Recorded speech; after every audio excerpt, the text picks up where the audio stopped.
నమస్తే. Welcome to BRK health. నేను దేవిక. ఇప్పుడు మనతో పాటు ఉన్నారు doctor Sambasivarao Petetti, Sriharsha ayurvedic hospital. నమస్తే సార్. నమస్తే అమ్మా. ఎలా ఉన్నారు సార్? బాగున్నాను తల్లి, చెప్పండి. సార్, చాలా మందికి ఒక డౌట్ ఉంది సార్. ఉమ్. మలద్వారం నుంచి రక్తం అనేది పడుతుంది. అది ఎందుకు పడుతుంది సార్? అంటే మలద్వారంలో రక్తం పడటం చాలా కారణాల వల్ల పడొచ్చమ్మా. కానీ ఏంటంటే రక్తము ఎలాంటి రక్తం పడుతుంది, ఏ టైంలో పడుతుంది, ఇలాంటి విషయాలన్నీ చూసుకుంటేనే మనం కరెక్ట్గా డయాగ్నోసిస్ చేయడానికి ఒక అవకాశం ఉంటుంది. అయితే ఏంటంటే ఈ మలద్వారంలో రక్తం పడటాన్ని మెలినా అంటారు జనరల్గా. ఈ మెలినా అనేది ఏంటంటే రక్తము ఎలా పడుతుంది, ఎలాంటి రక్తం పడుతుంది, సో ఏ టైంలో పడుతుంది, ఇలాంటి విషయాలన్నీ చూసిన తర్వాత ఈ మలద్వారం రక్తం పడటానికి కారణం ఏంటనేది చూడొచ్చు. సహజంగా ఏం జరుగుతుందంటే అమ్మ, మలద్వారంలో ఏదైనా సమస్య ఉండొచ్చు. మలద్వారంలో ఏదైనా సమస్య ఉన్నప్పుడు రక్తం పడే అవకాశం ఉంటుంది. అంటే మలద్వారంలో వచ్చే సమస్యలు ఏంటంటే సహజంగా యానల్ ఫిషర్స్ కానీ, అట్లాగే హెమరాయిడ్స్ అంటాం, పైల్స్ అంటాం, అలాంటి వాటి వల్ల కానీ, లేదంటే ఫిస్టులా అనే ప్రాబ్లం ఉంటే కానీ, అలాంటి వాటి వల్ల కానీ, అలా చూసినప్పుడు ఇంకేంటంటే మనకి పైన పేగుల్లో ఏదైనా అల్సర్స్ లాంటివి ఉన్నా కానీ, అలాంటి సమస్యల వల్ల కూడా మనకి రక్తం పడవచ్చు. మనకేంటంటే సహజంగా కూడా ఏం జరుగుతుందంటే ఈ మలద్వారంలో పడే రక్తాన్ని మనము కలర్‌ని బట్టి కూడా మనం ఎందుకు ఈ రక్తం పడుతుందనేది చూడొచ్చు. సహజంగా ఏం జరుగుతుందంటే కొన్ని ఆహారం అలవాట్లు అంటే ఎక్కువగా స్పైసెస్ తీసుకుంటూ ఉంటారు. మసాలా ఫుడ్స్ తీసుకుంటూ ఉంటారు. మన వాళ్ళే జనరల్‌గా ఏమంటారంటే వేడి చేస్తే మనకి రక్తం పడుతుంది అంటారు కదా! అలా ఎందుకు పడుతుందంటే ఈ స్పైసీ ఫుడ్స్ ఎక్కువగా తీసుకున్నప్పుడు వేడి చేయటం వల్ల కూడా పడే అవకాశం ఉంటుంది. ఓకే. దీని వల్ల ఎలాంటి వ్యాధులొచ్చే అవకాశం ఉందంటారు సార్? అంటే ఎలాంటి వ్యాధులు దీనివల్ల కాదు, ఎలాంటి వ్యాధుల వల్ల ఈ రక్తం పడుతుందా అనేది మనం చూడాల్సొస్తుంటుంది. ముందుగా ఓకే. చెప్పుకున్నట్టు ఏంటంటే, సహజంగా ఏంటంటే, ఈ రక్తము మనకి జనరల్‌గా కూడా ఏందంటే, ఎక్కువ వేడి చేసే వస్తువులు తీసుకోవటం వల్ల కొంతమందిలో ఒక్కొక్కసారి వేసవి కాలంలో నీళ్లు సరిగ్గా తాగకపోవడం వల్ల కూడా ఈ స్పైసెస్ మసాలాలు, చికెన్స్ గానీ, ఇట్లాంటి మసాలా ఫుడ్స్ ఎక్కువ తినటం వల్ల కూడా ఒక్కొక్కసారి రక్తం పడే అవకాశం ఉంటుంది. బట్ అది చాలా రేర్‌గా ఉంటుంది. అయితే ఏంటంటే సహజంగా ఏందంటే అల్సర్స్ అంటాం అనమాట. అల్సర్స్ అంటే ఏంటంటే మనకి గ్యాస్ట్రిక్ అల్సర్స్, పెప్టిక్ అల్సర్స్ అంటారు. అంటే ఏంటంటే స్టమక్ పైభాగంలో ఆమాశయం అంటాం తెలుగులో మనం. స్టమక్ పైభాగంలో అల్సర్స్ అంటాం. జనరల్‌గా సహజంగా కూడా మనం వాడతాం, అల్సర్ వచ్చింది అంటాం. ఈ అల్సర్స్ వల్ల కూడా బ్లీడ్ అయ్యి లోపల అల్సర్స్ జరిగినప్పుడు ఏమవుతుందంటే అసలు అల్సర్స్ అంటే ఏంటంటే మనకి ఆహారం తీసుకున్న తర్వాత ఆమాశయం అంటాం మనం, జనరల్‌గా స్టమక్ అంటాం. స్టమక్‌లో ఉండే మ్యూకస్ లేయర్ ఉంటుంది. ఇప్పుడు మనకి లిప్స్ లోపల నుంచి కింద యానస్ వరకు టోటల్ గ్యాస్ట్రో ఇంటెస్టైనల్ ట్రాక్ట్ మొత్తం ఒక పల్చటి మ్యూకస్ మెంబ్రేన్ ఉంటుంది. అది ఎందుకంటే ప్రొటెక్షన్. మనకి రకరకాల గ్యాస్ట్రిక్ జ్యూసెస్ ప్రొడ్యూస్ అవుతా ఉంటాయి. ఈ గ్యాస్ట్రిక్ జ్యూసెస్‌లో హైడ్రోక్లోరిక్ యాసిడ్ కూడా ఉంటుంది. ఈ యాసిడ్ వచ్చినప్పుడు ఏం జరుగుతుందంటే ఆ మ్యూకస్ మెంబ్రేన్‌ని, ఆ లోపల ఉండే ఇంటెస్టైన్స్ లేయర్స్‌ని తినేయకుండా ఒక ప్రొటెక్టివ్ మ్యూకస్ మెంబ్రేన్ ఉంటుందనమాట. ఆ మ్యూకస్ మెంబ్రేను మనకి ఎసిడిటీ బాగా ఎక్కువైనప్పుడు అల్సర్స్ ఫార్మ్ అవుతాయి. అంటే ఆ మ్యూకస్ మెంబ్రేన్ పోతుందనమాట. పోయినప్పుడు ఏందంటే అల్సర్స్ అంటే ఏందంటే పుండ్లు పడతాయి. ఆ పుండ్లు పడినప్పుడు దానికి తగ్గట్టుగా వీళ్ళు మసాలా ఫుడ్స్ ఇట్లాంటివి తీసుకోవడం వల్ల ఆ పుండు రేగిపోయినట్టయి దాని నుంచి బ్లీడ్ అవుతుంది. ఆ బ్లీడ్ ఏంటంటే మలద్వారం ద్వారానే బయటకు వస్తుంటుంది సహజంగా. ఇది ఒక రకమైన బ్లీడింగ్. ఇంకొకటేందంటే ఇలానే అల్సర్స్ ఏందంటే చిన్న పేగుల్లో కూడా అల్సర్స్ పడతాయి. దీన్ని మనం క్రాన్స్ డిసీజ్ అంటారు. ఐబీడీ అని కూడా అంటారు కొన్ని సమస్యలు. అలాగే ఇంకోటేందంటే పెద్ద పేగులో అల్సర్స్ పడతాయి. సో, ఈ పెద్ద పేగులో అల్సర్స్ పడ్డప్పుడు కూడా ఆ మ్యూకస్ మెంబ్రేన్ మొత్తం షెడ్ అయిపోవటం వల్ల దాన్నేమిటంటే అల్సరేటివ్ కోలైటిస్ ఇలాంటి కండిషన్స్ వల్ల వీటిల్లో కూడా బ్లడ్ పడే అవకాశం ఉంటుంది. ఇది కాకుండా మనకి మలద్వారం చుట్టుపక్కల వచ్చే అంటే మలద్వారం లోపల పక్క వచ్చే సమస్యలు యానల్ ఫిషర్ అంటాం. ఈ యానల్ ఫిషర్ అంటే ఏంటంటే సింపుల్‌గా మలద్వారం చీరుకుపోతుంది. దానివల్ల కూడా బ్లడ్ పడుతుంటుందనమాట. అలాగే చూసినప్పుడు ఏందంటే పైల్స్ అంటారు. ఈ పైల్స్ యాహ్! హెమరాయిడ్స్ అంటారు. ఈ పైల్స్ వల్ల కూడా బ్లడ్ పడే అవకాశం ఉంటుంది. అలాగే మళ్ళీ చూసుకున్నప్పుడు ఏందంటే ఫిస్టులా అంటాం. ఫిస్టులా అంటే ఏంటంటే మనకి మలద్వారం పక్కన సెగ్గడ్డలు అంటారు మనోళ్ళు జనరల్‌గా. ఆ గడ్డలు కొంతమందికి ఏందంటే బయట పక్క పగిలి చర్మంలోకి పగిలి బయటికి చీము, రక్తము వస్తుంటుంది. అట్లా కాకుండా కొంతమందికి ఏం జరుగుతుందంటే లోపల వైపు ఓపెనింగ్ అవుతుందనమాట. లోపల వైపు ఓపెనింగ్ జరిగినప్పుడు ఏమైతుందంటే ఈ చీము, రక్తము వీటితో కలిసి మలద్వారం నుంచి రక్తం పడుతుంటుంది. సో, దీన్ని మనం ఎలా గుర్తుపట్టాలి అంటే ఏంటంటే, మలద్వారం నుంచి వచ్చే రక్తము ఏ కలర్‌లో ఉంది అనే దాన్ని బట్టి సాధ్యమైనంత వరకి మనం ఈ సమస్య వల్ల ఈ విధంగా రక్తం పడుతుంది అని మనం తెలుసుకునే అవకాశం ఉంటుంది. ఎలా అంటే ఇందాక మనం చెప్పినట్టుగా ఇప్పుడు అల్సర్స్ ఉన్నాయనుకోండి. ఈ అల్సర్స్‌ల వల్ల గనక బ్లీడ్ అవుతుందనుకోండి. బ్లీడ్ అయినప్పుడు ఏమైతుందంటే అక్కడ ఊజైన బ్లడ్డు స్టమక్ ఆమాశయంలో నుంచి కిందకొచ్చి చిన్న పేగులోకొచ్చి, చిన్న పేగులో నుంచి పెద్ద పేగులోకొచ్చి, పెద్ద పేగులో నుంచి మలద్వారం ద్వారా బయటకొస్తుంది.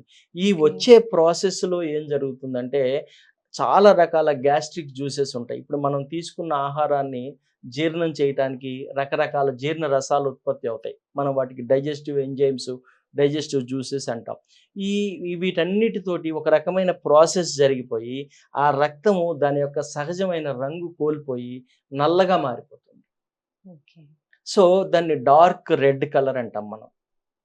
సో, ఇట్లా బ్లడ్ డార్క్ రెడ్ కలర్‌లో ఉన్నప్పుడేంటంటే, మనం అర్థం చేసుకోవాల్సిన విషయం ఏంటంటే, మనకి ఇది అల్సర్స్ ద్వారా వచ్చిన రక్తం కావచ్చు అని మనం ఒక కంక్లూజన్‌కి రావచ్చు.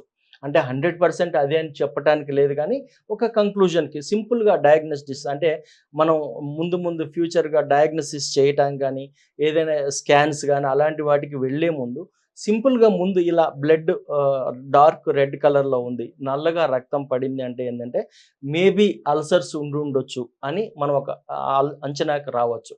అలాగే ఇంకా ఏంటంటే కొన్ని కొన్ని ప్రాబ్లమ్స్‌లో సహజంగా ఏం జరుగుతుందంటే లివర్ ప్రాబ్లమ్స్ ఉంటాయి. అంటే ఆల్కహాలిక్ లివర్ సిర్రోసిస్ కానీ, నాన్ ఆల్కహాలిక్ లివర్ సిర్రోసిస్ కానీ, ఈ లివర్ సిర్రోసిస్ వచ్చినప్పుడు ఏం జరుగుతుందంటే లివరు గట్టిగా రాయిలాగా అయిపోతుంటుంది. ఆ రాయిలాగా అయిపోయినప్పుడు ఆ మధ్యలో ఉండే బ్లడ్ వెసెల్స్ అన్నీ నొక్కుకుపోతాయన్నమాట. కన్‌స్ట్రిక్షన్‌కి గురవుతాయి. దానివల్ల కూడా అవి చిట్లిపోయి బ్లడ్ వస్తూ ఉంటుంది. ఓకే. అలాంటి బ్లడ్ గూడా ఒక్కొక్కసారి నల్లగా వచ్చే అవకాశం ఉంటుంది. సో, దీన్ని గూడా మనం చూసుకోవాల్సి ఉంటుంది. ఇలా కాకుండా నెక్స్ట్ ఏంటంటే, మనకి చిన్న పేగులో నుంచి వచ్చే రక్తం ఉంటుంది. అదేంటంటే కొంచెము కలర్ అంటే డార్క్‌నెస్ తగ్గి కొంచెం బ్రైట్ రెడ్ కలర్ బ్రైట్ కాకుండా కొంచెం డార్క్ రెడ్ ఉంటుందనమాట. సో, ఆ కలర్ వచ్చినప్పుడు ఏంటంటే, ఓహో! చిన్న పేగులో బహుశా ఏదైనా ప్రాబ్లమ్ ఉండుండొచ్చు. అంటే క్రాన్స్ డిసీజ్ అంటారు. అంటే చిన్న పేగులో వీటన్నీ ఆటో ఇమ్యూన్ డిసీజెస్. అలాగే దాని తర్వాత పెద్ద పేగులో వచ్చే రక్తం అనమాట. అది కొంచెం డార్క్‌నెస్ తగ్గిపోతుంది. రెడ్ కలర్‌లోనే ఉంటుంది. ఆ రక్తం ఏంటంటే అట్లా పడినప్పుడు మాటి మాటికి రక్తం పడటం ఇట్లాంటివి జరిగినప్పుడు ఏందంటే మేబీ ఇది అల్సరేటివ్ కోలైటిస్ అలాంటి కండిషన్స్ ఏమన్నా ఉండొచ్చు అని మనం ఒక కంక్లూజన్‌కి రావచ్చు. ఇలా కాకుండా మలద్వారం చుట్టుపక్కల ఉండే సమస్యలు మలద్వారం లోపల పక్క గోడల్లో గనక ఏదైనా ప్రాబ్లమ్ వచ్చినప్పుడు అంటే యానల్ ఫిషర్ అంటాం. ఈ యానల్ ఫిషర్ వచ్చినప్పుడు ఏందంటే బ్లడ్ ఒక చిన్న చారలాగా పడుతుంది. మోషన్‌తో పాటు బ్లడ్ వస్తుంటుందనమాట. సో, చిన్న చారలాగా పడటము, చిన్న చిన్న డ్రాప్స్ లాగా పడటము, వీటి వల్ల ఫ్రెష్ బ్లడ్ ఉంటుంది. So, okay. దీన్ని మనం ఫ్రెష్ బ్లడ్ కాబట్టి ఇది యానల్ కెనాలు, రెక్టమ్ ఏరియా నుంచి వచ్చింది అని మనం ఒక విధంగా చూసుకోవచ్చు. అలాగే చూసుకున్నప్పుడు పైల్స్ ఉన్నప్పుడు గూడా బ్లడ్ పడుతుంటుంది. ఈ 2 కాకుండా ఫిస్టులా ఉన్నప్పుడు గూడా బ్లడ్ పడుతుంటుంది.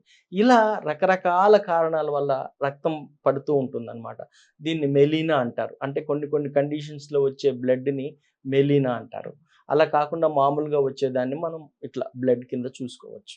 వీటికి పరిహారం ఏమిటంటారు సార్ మరి? అంటే పరిహారం అంటే ఏందంటే, ముందు చెప్పినట్టుగా మనం సమస్యని బట్టి మనం పరిహారం చేయాల్సి ఉంటుంది. ఏ సమస్య ఎందువల్లొచ్చింది? సింపుల్‌గా మనం చూసుకున్నట్లయితే ఎక్కువ మసాలాలు తినటం గానీ, ఎక్కువ కాఫీలు, టీలు తాగటం గానీ, స్మోకింగ్ వల్ల గానీ, ఆల్కహాల్ వల్ల గానీ, ఈ అల్సర్స్ ఫార్మ్ అవ్వటము, వీటి వల్ల వచ్చినప్పుడు మనం దీంతో పాటు మలద్వారంలో రక్తంతో పాటు వాళ్ళకింకా ఏ లక్షణాలున్నయి?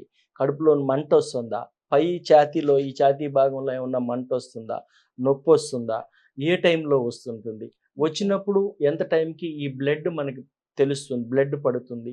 ఇవన్నీ చూసుకోవాల్సి ఉంటుందన్నమాట. సో, దాన్ని బట్టి ఏంటంటే మనకి ఆ ఫుడ్స్ అవాయిడ్ చేయటము, ఏదైనా అల్సర్స్ ఉన్నాయి అనుకున్నప్పుడు ఏంటంటే అల్సర్స్‌కి తగ్గ ట్రీట్మెంట్ తీసుకోవటము, ఇలాంటిది చేయటం వల్ల దీని నుంచి మనం బయటికి రావచ్చు.